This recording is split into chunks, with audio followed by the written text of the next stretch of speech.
Kechasi tez-tez uyg'onasizmi? Prostata bezi sizni bezovta qilyaptimi? Prostamix 14 ta tabiiy giyohdan tayyorlangan kapsulalar prostatit, jinsiy zaiflik va adenomaga qarshi kuchli vosita. Bir hafta ichida siz natijani his qilasiz. Minglab erkaklar Prostamixni tanladi. Sizchi? Bugunning o'zida buyurtma bering va 50% lik chegirmani faollashtiring. Kafolati bor. Natija bo'lmasa pulingiz qaytariladi. 55 kodi bilan 503 2200 raqamiga qo'ng'iroq qiling. Mutaxassislar bilan bog'laning va buyurtma bering.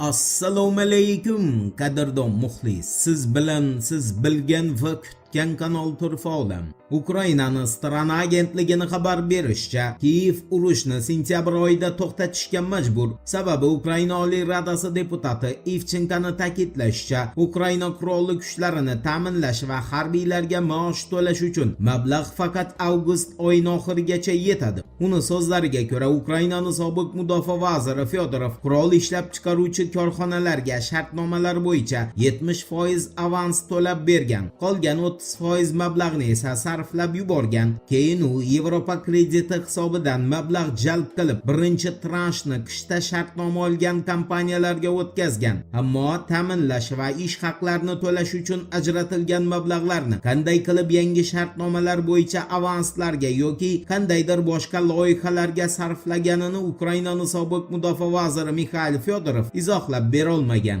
Oliy Rada deputati Ivchenkoga ko'ra, Fyodorov lavozimidan aynan shu sababdan ozod etildi.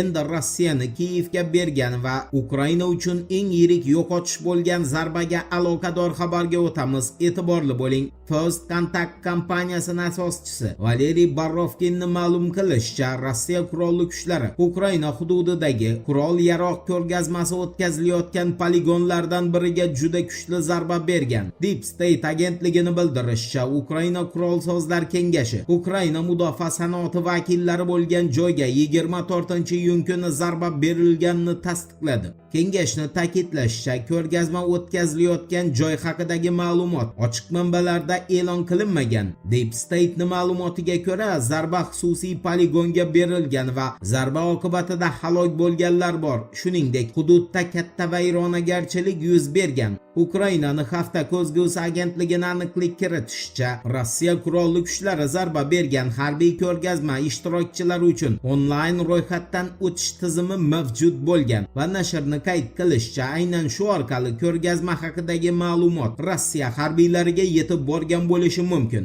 Hafta ko'zgusining ma'lumotiga ko'ra, hodisa oqibatida 6 kishi halok bo'lgan, yuzlab odamlar yaralangan. Qiziq tomoni shundaki, ko'rgazma o'tkaziladigan joy haqida faqat Zelenskiy atrofidagi ishonchli shaxslar xabardor bo'lgan. Bu esa Zelenskiy jamoasida Moskvaning ayg'oqchilari borligidan daraklik beradi.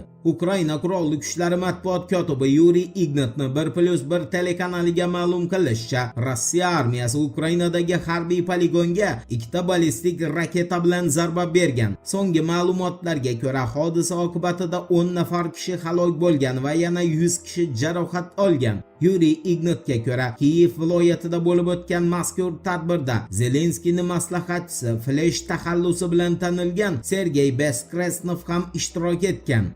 Aytgancha, Vladimir Zelenskiy Kiyev viloyatidagi qurol-yarog' ko'rgazmasi tashkil etilgan poligonga 24-iyul kuni berilgan zarbani rasman tasdiqladi. Uning so'zlariga ko'ra, bu kabi tadbir u yerda umuman o'tkazilmasligi kerak edi.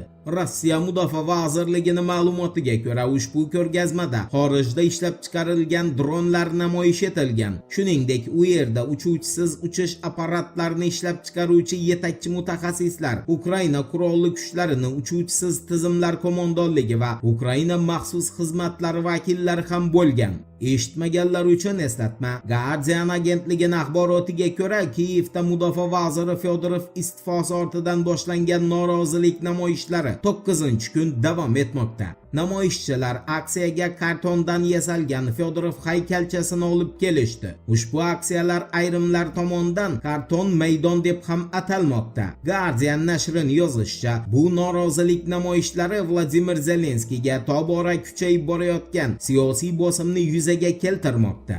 Endi Eron, Amerika Qo'shma Shtatlari va Isroil zarbalari natijasida vayron bo'lgan infratuzilmasini qisqa vaqt ichida qayta tiklagani haqida qisqacha so'z yuritamiz. Diqqat bilan eshiting. Wall Street Journal agentligining yozishicha, Eron, Amerika Qo'shma Shtatlari va Isroil hujumlari oqibatida talofat ko'rgan ko'priklar, portlar, tog'larda joylashgan raketa bazalari hamda ishlab chiqarish obyektlarini qisqa vaqt ichida qayta tikladi. Bu esa Isroilning ayrim amaldorlarida xavotir uyg'otmoqda.